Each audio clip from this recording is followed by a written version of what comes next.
Kansas City Sports Update Studios. Welcome to Kingdom Radio, where we talk about all things Kansas City Chiefs. Brought to you by Arrowhead Update. Join Chris and Richard on iHeartRadio, Apple Podcasts, Google Podcasts, Spotify, Spreaker, Player FM, CastBox, and all third-party applications. Check us out on Facebook platforms such as Kansas City Sports Update and Arrowhead Update. And if you cannot find us there, Google or search Kingdom Radio and Kansas City Chiefs, and you will find us. Welcome to the Kingdom.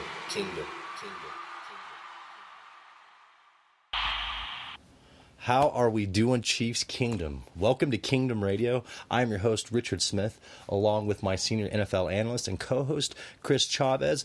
And tonight, we're here to break down probably the most important game of the last 50 years for the Kansas City Chiefs, the AFC Championship.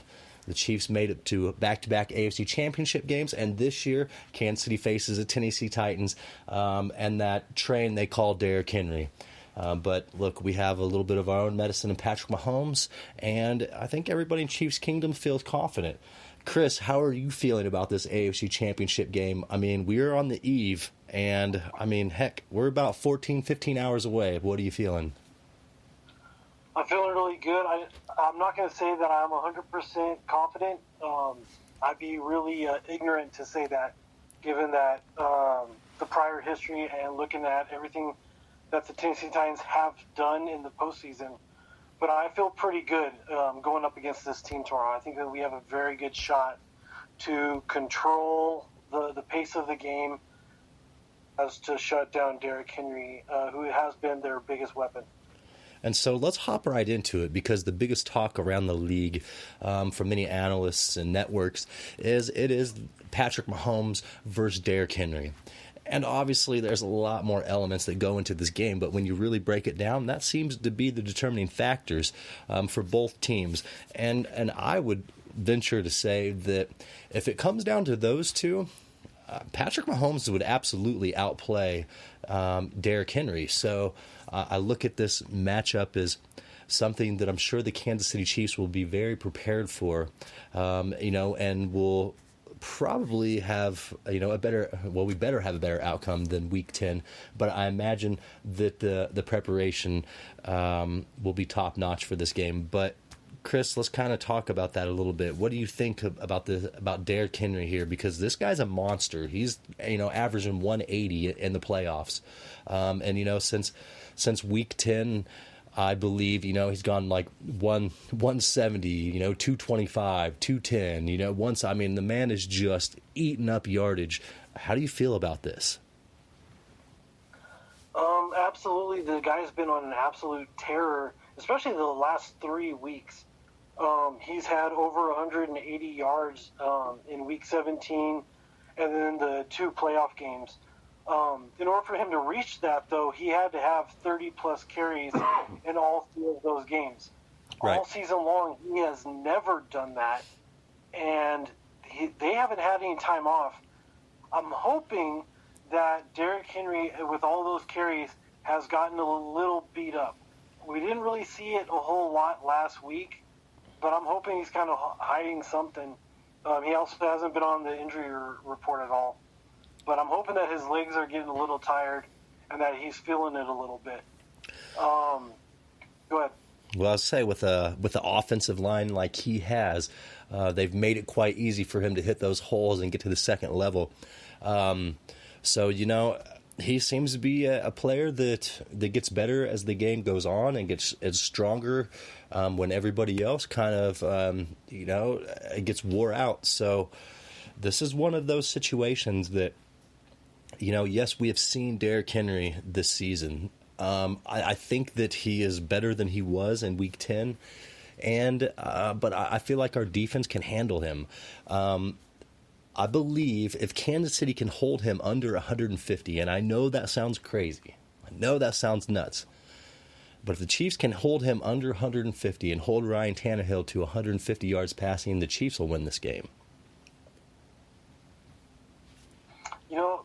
The best way for us to do that is going to be to jump out early on the Titans. Mm-hmm.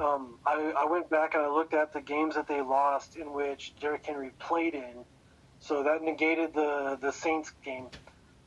And in all of the games that they've lost with Tannehill and Henry, excuse me, the opposing team jumped out to an early first half lead, in which case that negated Derrick Henry because they can't run the ball and get back into the game. They're forced to have to throw the ball, which will play exactly into our hands because the strength of our defense is in the pass coverage.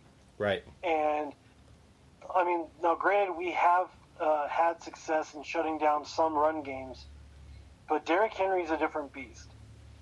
I think that we can then control him and minimize his effect on the game, but if we jump out early and we control the pace of the game and we keep it a high-scoring game, if we're efficient on all of our drives, if we're scoring touchdowns, not field goals, but touchdowns, we're going to force the Titans to have to keep up with us. And another thing to also look at is they have a kicker who hasn't attempted a field goal since he got assigned to the team over a month ago. Wow. Hey, that could be really something, a story as well. We all know how kickers can be, especially for the Chiefs. I'm not even going to bring up his name, but that could really, really be a significant downfall for the Tennessee Titans. For this kid to come into Arrowhead and have to attempt any field goal in any situation in our environment for the first time, he's going to shank it like crazy. And I do want to mention this, and this is just a side note, and I think it's something really cool. And I'm surprised that the NFL or whatever agency is doing this has not done it before. But there is actually going to be sensors all over the stadium, noise sensors, and the NFL is going to be recording how loud Arrowhead Stadium gets, and all the fans know it. So this is going to be a scenario where the fans are going to be even louder than they typically are, and we could possibly break this world record again tomorrow. And it will be official because there's, official decibel reading tools, equipment all over the stadium. So that is another huge factor. And then the weather, let's think about that. Let's think about Tennessee. They're not exactly a team that likes to go play in cold weather. So, ground and pound football might not hurt them too much. I'm sure Derrick Henry is a beast no matter what element, but is that the same for Ryan Tannehill? That's the big question. Because he's a Miami transplant, and although he played in the AFC East, I think that his experience as a quarterback in snow games or even frigid weather is minimal. And so I really don't think that he's going to be properly prepared for that sort of environment with that weather tomorrow. And another big thing, too, is this is Arrowhead Stadium. This is the AFC Championship Game. This is a whole other animal for a team like Tennessee.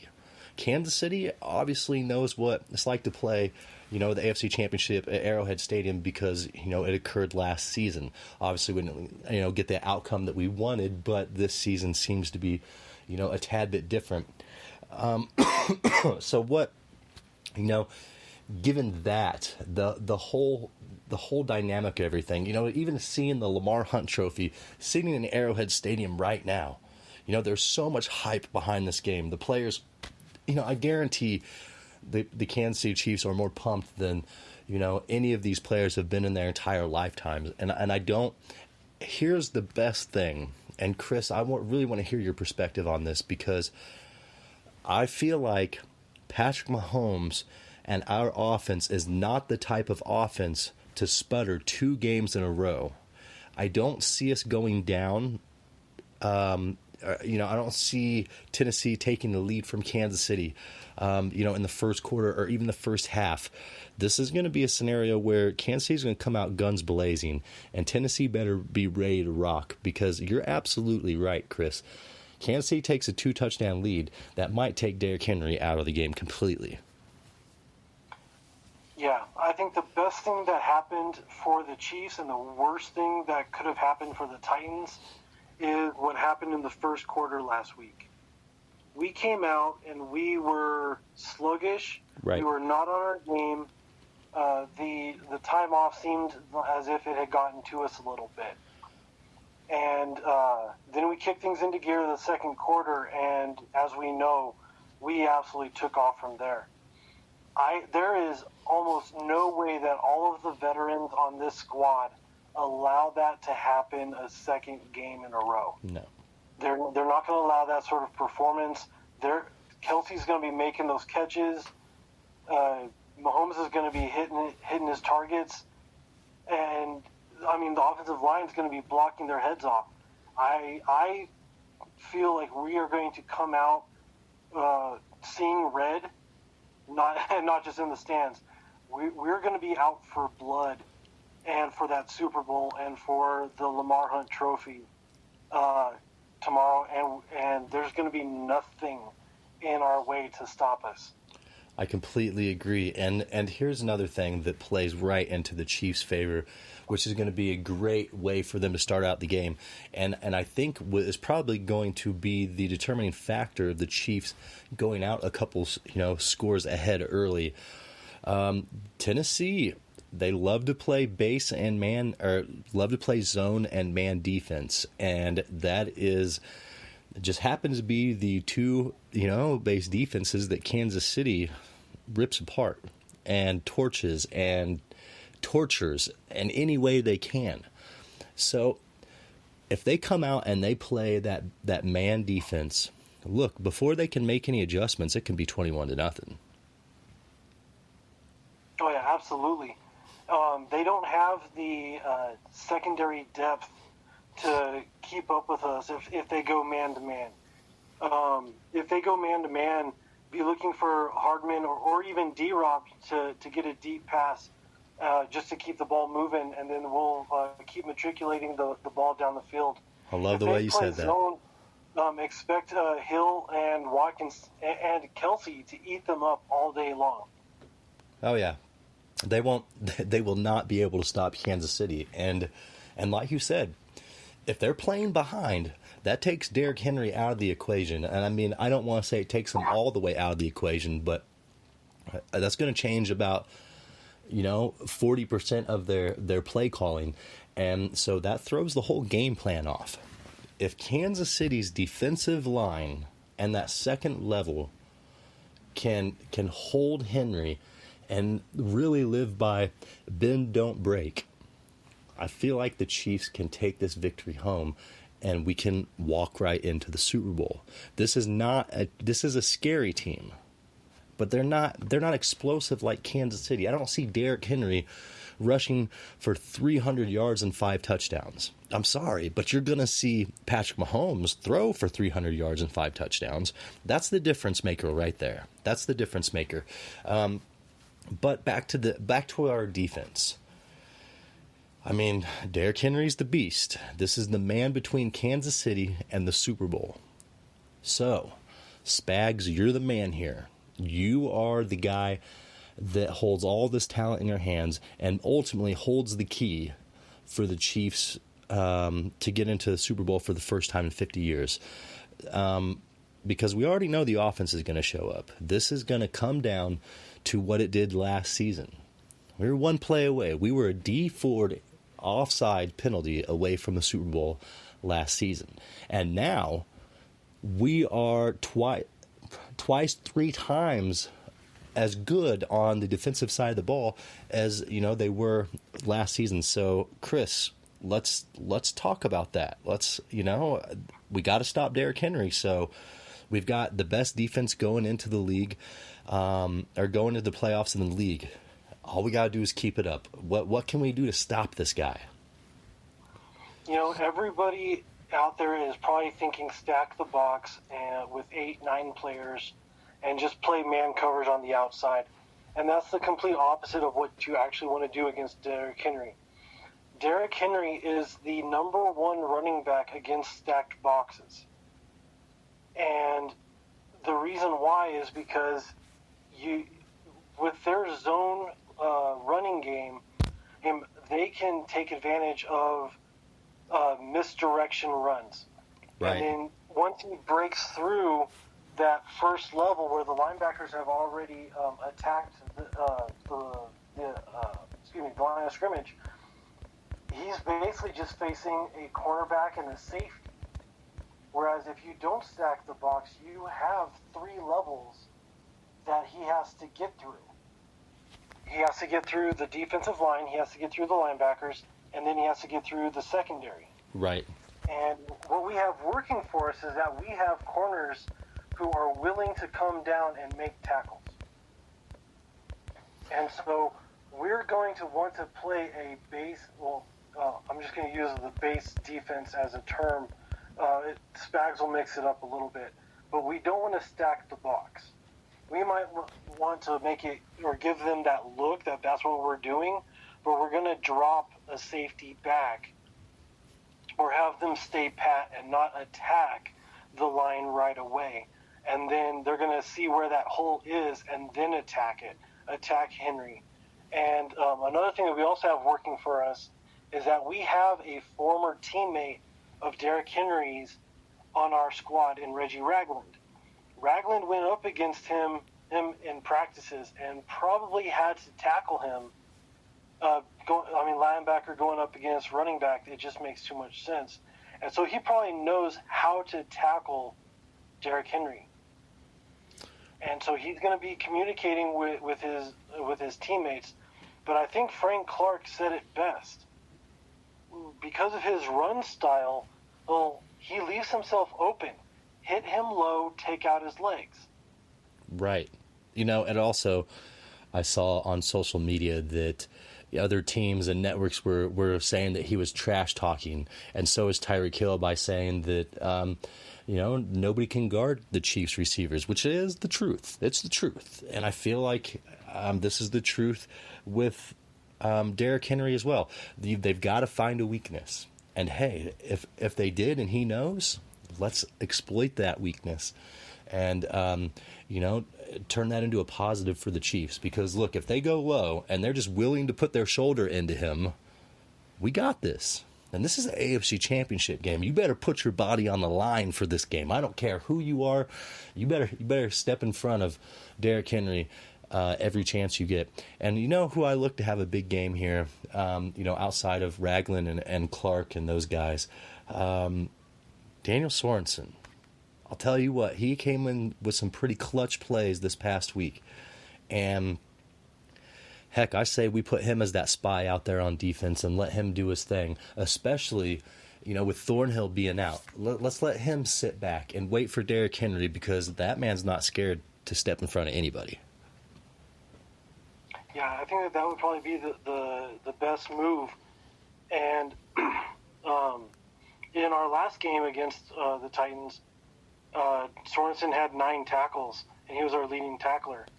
And I think that we're probably going to implement a little bit more of that same philosophy that we did then. The other thing that is also kind of, I won't say troubling, but a point to point out, is that the Titans' offensive line is healthy, and they've been extremely good.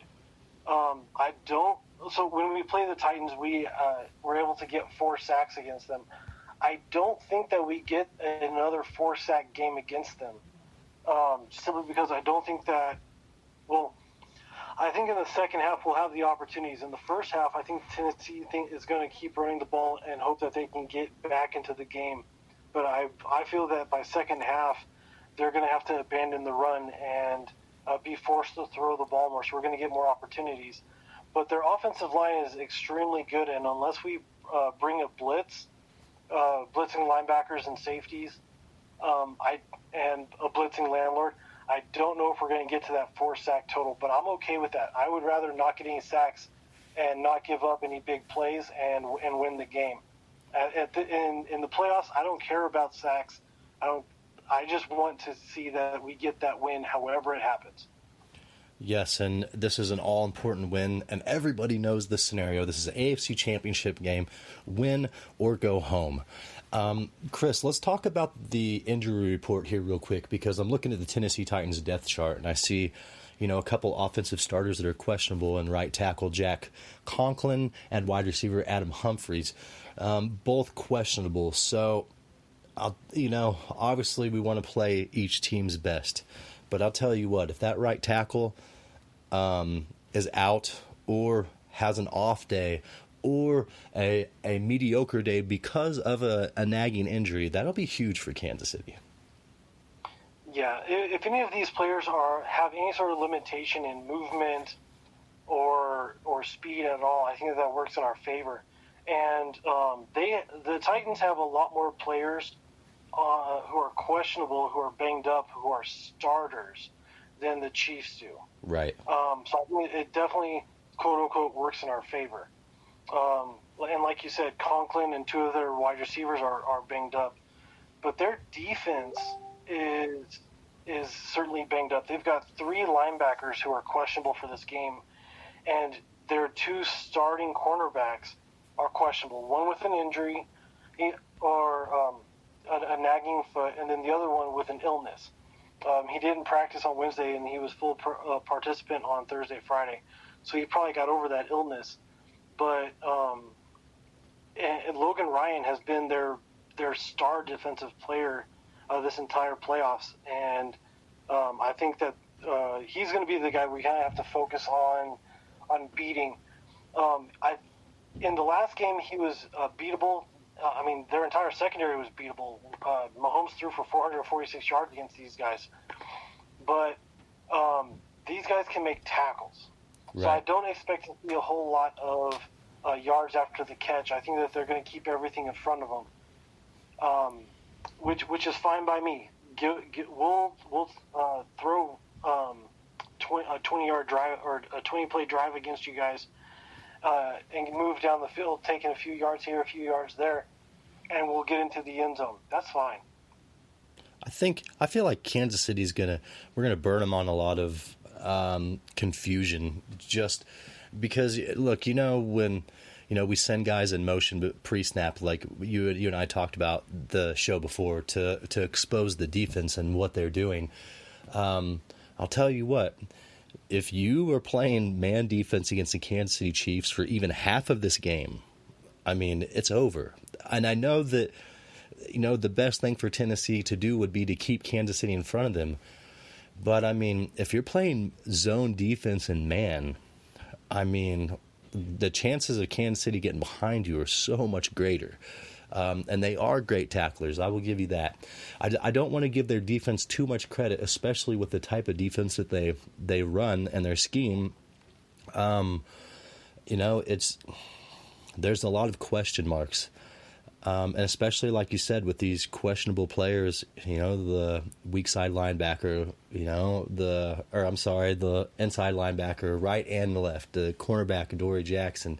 There's just a lot of question marks. But I don't want to take away from anything that you're saying, because as them being a tackling team, and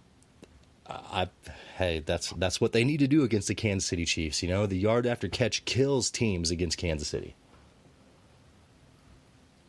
Yeah, and another thing I also want to throw out there about their defense, while we're on that subject, is they have a very good front line that's going to get pressure up the middle. So our guards, our center, are going to be under a lot of stress. They're going to be bringing pressure from their outside linebacker position in Harold Landry, who was their leading sack getter at outside linebacker. So be expecting Mahomes to have to move around a little bit and get into some open space. He might even take off and get some long runs here. But I expect for him to move around, extend the play, let the wide receivers get open, and then find Kelsey, find Cheetah downfield for a 10, 15-yard get, and just keep moving that play call. It's going to be a lot of fun to watch. This, outside of the Super Bowl, this should be the game that Andy Reid just puts the ball in Mahomes' hands and says, go get it, kid. This is your game right here. It's yours to win. It's yours to lose. Losing is not an option. That's not going to happen. But I feel this, Chris. This is my big thing. The Kansas City Chiefs couldn't have a better opportunity against a defensive unit in the AFC Championship game than the Chiefs do against Tennessee. I feel more confident playing against a Tennessee defense than I would a Baltimore, more than I would a New England. But I feel good about this scenario regardless of that monster on the other side of the ball.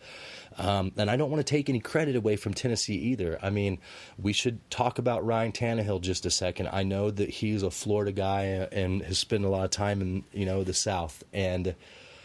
But the man has been spot on since replacing Mariota, I believe, in like week 9 or week 10. So, once they have to change their game plan from Derrick Henry to, the passing game, what will the Chiefs have to do to stop Tannehill? Because this is somebody that they cannot sleep on. Yeah, so they've been leaning rather heavily in the regular season anyways on their rookie wide receiver, A.J. Brown, their big-name wide receiver, Corey Davis. Ever since they made the move to Tannehill, he just hasn't been that guy in this offense. Mm-hmm. A.J. Brown, Jonnu Smith, the tight end, have been the guys. Their wide receiver, Khalif Raymond, has been a big play target all the entire second half of the season as well. Ajay Sharp has been a reliable receiver for them when they need a big play. Hey, they can rely on him for the first down to make the catch. I think that they're probably going to rely very heavily on the play-action pass early and often. Even in the second half when they're trying to come back, they're going to try to utilize that play-action pass attack. And our corners and our safeties just can't bite on that, especially like they did in the first quarter last week with that bubble screen. Can't give them any big plays, can't give up the big touchdowns and let them get back into the game.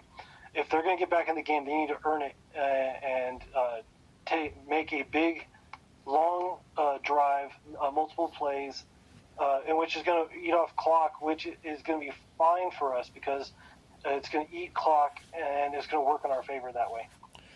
What's crazy is I think about this scenario of, how the Chiefs should play Derrick Henry and Ryan Tannehill. And I feel like the Chiefs should just play defense exactly like Tennessee is going to play Kansas City. And simply because it's best to fall back on Derrick Henry and go after him instead of him coming after you. You know what I mean? Hit the point of attack instead of the point of attack hitting you. But sometimes you got to wait till somebody gets through that hole, and that's okay. Also, the play action, you're right about that. That's a huge factor in this. And, I guarantee you teams have bit on that, all throughout the second half of this season. And if we're playing back, we're playing in a zone and we're playing in man defense, I feel like the Chiefs will not bite on the play action as much, especially with the landlord back there at safety. That makes me feel really, really good about things because when you have a vocalist, who's calling the play action, that's big. That's a huge deal. The faster that this, the play gets spotted, the faster, players can react. And yeah, I think that if we just stick to that defense, what do you think about them playing Tennessee-style defense, against them? Because obviously they're playing it for a reason, and they know they've seen Derrick Henry more than anybody in the league. You know what I mean? So, I don't know. I feel like we just mirror what they're playing. I think that we need to stick with our own style of defense. And I hear what you're saying, but I think that we need to stick with what we know and what we're doing because Spags has done a great job of shutting down run teams and strong running games. After the Tennessee game, we were able to really shut some teams down. Well, I think you're taking me a little bit too literally on that. I'm not saying, go play for what they're doing. Obviously, that's not, nobody would ever do that. Yeah, no, I know what you mean. As far as like attacking, I think that we need to probably send one linebacker at the line, but then keep two, especially the linebacker on the backside of the play, because that is where Henry has been getting a lot of his yardage is on those cutbacks, because the I'm going to call the back end tackle is able to create a hole, or the guard is able to create a hole that he can cut back through, and he's just got open space that he can take to the outside. But the majority of his big runs have been outside of the tackle. Up the middle, he's looking at about 3-4 yards, but that's where he breaks you down, and he gets you lulled to sleep thinking that that's where they're going to be running.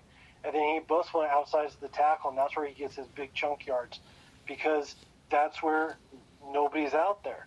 Because with these other teams, especially looking at Baltimore, they have quarterbacks who are not going to be willing to tackle. Marcus Peters, he hated tackling. Right. And you have a 250-pound monster coming at you, who you weren't going to stop a 200-yarder or a 200-pounder, but you got a 250 guy coming at you. Yeah, you're going to step in there and make that tackle. There's no way. Right. With our corners, they're willing to do that, and it's just going to be a matter of gap discipline. That's one of the reasons why we gave up that 68-yarder to him in the regular season, is somebody missed their gap and overshot it. And then the other thing is limit mistakes. We cannot have as many mistakes in this game as we did in the first meeting.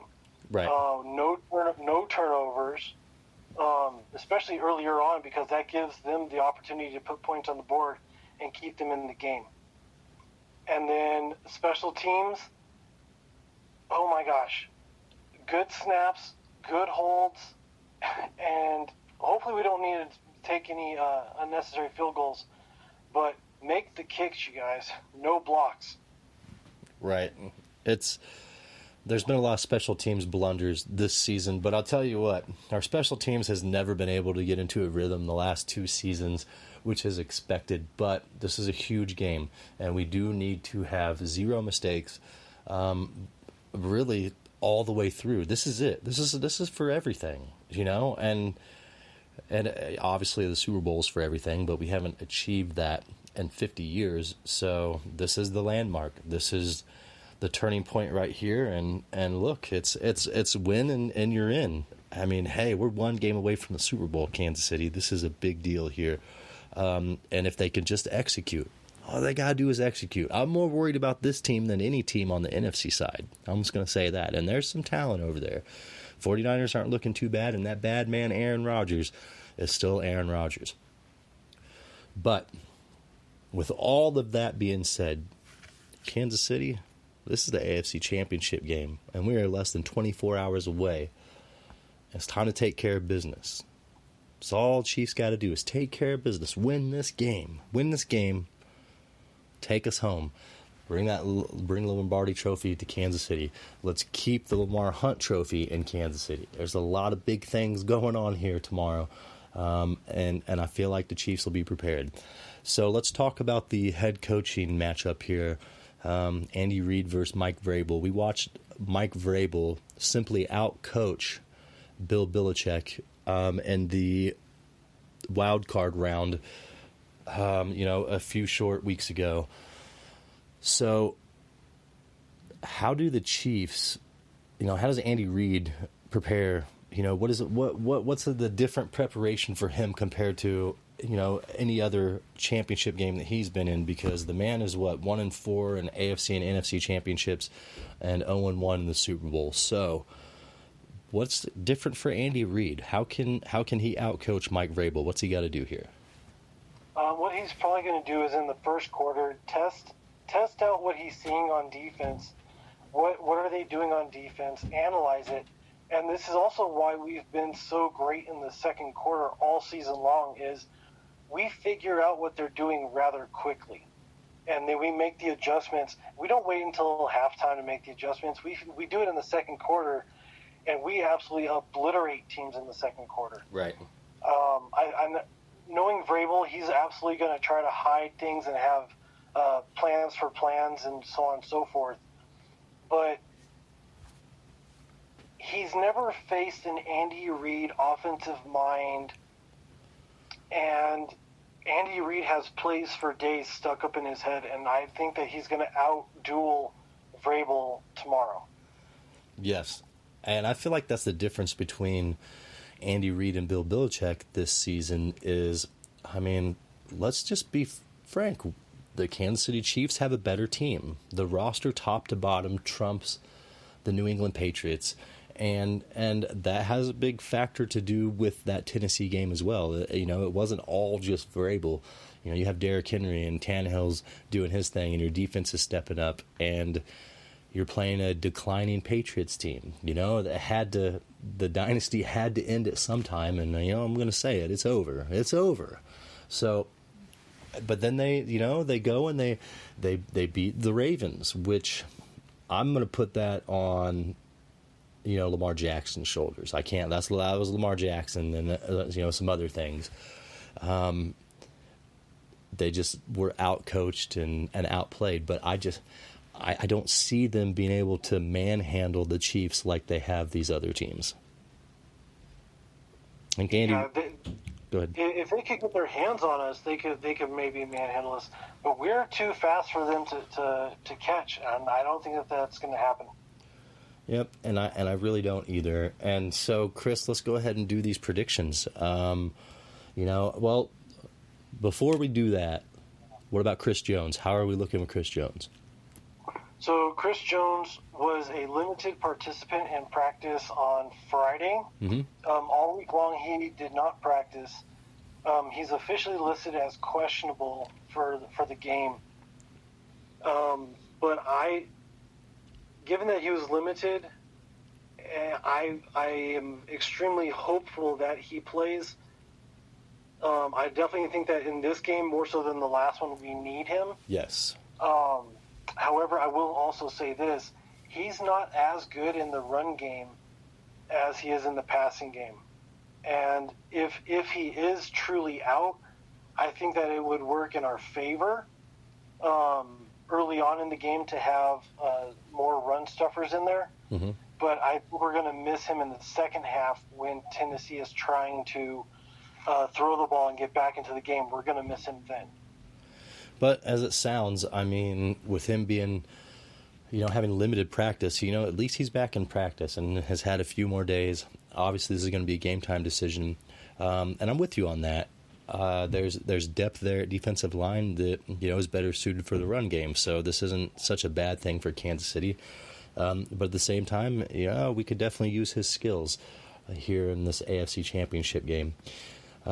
Chris, what else do you have to add here? You know, we've talked about the offense, special teams, defense, you know, quarterbacks. What else do you want to add here? Because this is the AFC Championship game, and this is going to be our last chance, you know, to talk to Chiefs Kingdom before they hit the field here on what's probably the most important game in our lifetimes. Something I want to talk about that no one in the media has even mentioned Mm-hmm. is experience. Yes. Looking at this game, the Chiefs have the experience of having been in this situation before and lost. Right. At home. Right. There is absolutely no way that Andy Reid, Patrick Mahomes, Chris Jones, Tyreek is going to allow that to happen again. Couldn't agree more. Frank Clark, landlord, they came in, they saw what we experienced. They wanted to be a part of this, and they are not going to allow that to happen tomorrow. These guys are going to be playing in probably before the first whistle and giving their 100% effort, if not more than that. They're going to find effort, like in the creases of their souls that they never knew that they had before. These guys are going to be playing lights out tomorrow because of the experience that they've been in this situation before. Tennessee, this is their first time. They're going to allow their nerves to get to them, as well as the experience of being in Arrowhead, playoff Arrowhead, right. AFC Championship Arrowhead. Right. They don't know what that's like. Yeah. It's going to be madness in there, and they are not going to know how to handle it. No, they will not. And I will say, Arrowhead, I said this last game, I don't care if we have new seats or not, pound on the back of those seats as hard as you can. Make some noise, because that's going to be a determining factor here, because Tennessee, you can't prepare for the noise at Arrowhead Stadium. You just can't. Bring some metal spoons and tap them on the chairs in front of you. Find the screws, find the metal components, whack on those things. Get it as loud as possible, you guys. It's going to be a lot of fun. I will say that I can only imagine how loud that place is going to be. It's going to be rocking from start to finish. You know, Clark Hunt is banging the drum. The hype couldn't be any bigger. It could not be any bigger for the Kansas City Chiefs. This is Super Bowl or bust. That's really where we're at. So, Chris, you know, I've got to say, I'm extremely confident about this game tomorrow. You know, I have some skepticism like everyone else, but it's not like last season. I'm not sitting here biting my nails wondering, you know, this isn't a back and forth. This could go either way. This is, if the Chiefs don't execute, they will lose. If the Chiefs execute, they'll blow this team out of the water, in my mind. So that's all that really comes down to. There's no I can totally see that. There's no question marks, you know, in our defense. There's no question marks in our offense. It's put up or shut up, and that's all it is. That's what time it is. It's put up or shut up. So, Chris, let's do some predictions here. AFC Championship 2020, Kansas City Chiefs, Tennessee Titans. Who you got? What's your score? Obviously, I'm going to go with the Chiefs. Of course. I think that the game's going to be dictated earlier on, so we're not going to have as many opportunities to score. I don't think that we're going to be anywhere near what we put up against the Texans. Mm-hmm. I think it's going to be 35-24, Kansas City. 35-24. That is an interesting number, and it usually seems to be an interesting scored game when Tennessee and Kansas City hook up. I think my score is much like yours, but I'm gonna jump up a little bit more. I'm gonna say it's gonna be 42-24. Kansas City's gonna jump out early and just keep control of this game and not let Henry kill us. You know, like I was saying before, Henry's not going to run for 5 touchdowns and rush for 300 yards. But Patrick Mahomes is going to throw for 300 yards and 5 touchdowns. And if that happens, that's all we need. That's all Kansas City needs right there, is that performance by Patrick Mahomes in the biggest game of his career up to this point. So, Chris, before we get off here, you know, I'm going to let you say one more thing here to Chiefs Kingdom, because this is it. This is it. We're almost here, Chris. We're almost here. It's AFC Championship time. Chiefs Kingdom, regardless of how things go in the first quarter, the first half, the third quarter, keep in mind that your Chiefs offense is built to come back. They are built to score points quickly and often. And the defense, they might give up plays here, there, whatever. They are so much better than they were last year. Do not badmouth them. Don't start booing in any way, shape, or form. Just cheer them on. It's been a great season, regardless of how things have gone, and they are so much better for it. And just get excited, get loud, get pumped wherever you're at. Let them hear you. Even if you're around the world, on the other side, where it's nighttime, whatever, get loud, let people around you know that you are part of Chiefs Kingdom and that you're rooting on your Chiefs tomorrow. Hey, it's the biggest game in 50 years coming up tomorrow at Arrowhead Stadium. It is the AFC Championship Game, and the Lamar Hunt Trophy is on the line here. And let's finally bring this thing home where it belongs. This is the year, Kansas City. This is the year. Look, I'm not going to put any negativity out there. I don't feel like Chiefs Kingdom should put any negativity out there, especially with what we watched this past week. Chiefs Kingdom, we've got a squad. We got the best chance to go to the Super Bowl and win a Super Bowl this season. Get loud tomorrow. Let's break another world record. And look, let's take this right into Super Bowl Sunday, because I don't see us letting up. I see Kansas City Chiefs starting out strong and ending strong and putting a statement on this AFC Championship game and anybody who they may face on the NFC side. So Kansas City, you have a great night. Enjoy this game tomorrow. Eat some barbecue. Don't get too hammered before the game, because you got to remember it. Here in the fourth quarter, we still want you cheering the Chiefs on. We don't want you puking in the bathroom. So have fun, Kansas City. Enjoy this game tomorrow. And let's pave this road to the Super Bowl, because, hey, we're almost there. We're right there, one win away. We got the Tennessee Titans and Derrick Henry in our way. It's time, Kansas City. Patrick Mahomes, kid, the time is yours. This is you. Andy Reid, you deserve this more than anybody in the NFL. More than anybody. Now go get it done. Go get it done, Kansas City. This is Kingdom Radio, and I'm your host, Richard Smith, along with my senior NFL analyst and co-host, Chris Chavez. Go Chiefs. Go Chiefs, baby. Go Chiefs. Let's hit this Super Bowl, and let's get a Lombardi trophy. Let's take it home, Kansas City. Have a great night.